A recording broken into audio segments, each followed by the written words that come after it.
In this tutorial, I'll show you how to make this explosion reveal effect in DaVinci Resolve. First, you'll need two similar clips of different cars and put them on top of each other. Adjust the speed and other adjustments so both of the clips move at the same speed. Add an explosion overlay into the timeline. Change the values so it fits the scene better. If it doesn't have a black background, search for solid color in the toolbox and drag one below the explosion. Make sure the color is set to black. Trim the explosion to the size you want. Open it in Color page. Bring up curves and other adjustments to make the explosion fully white.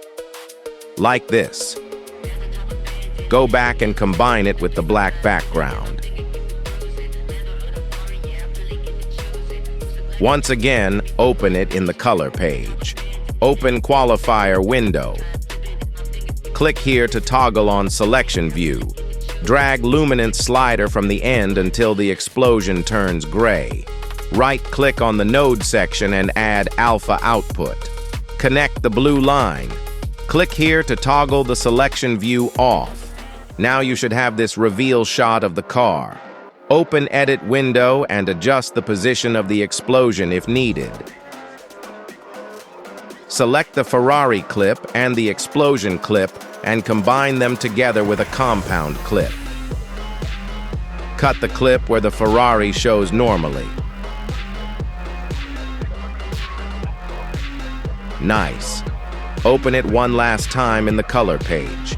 Add Alpha Output, and after that drag the luminance slider from the left until all the black has disappeared.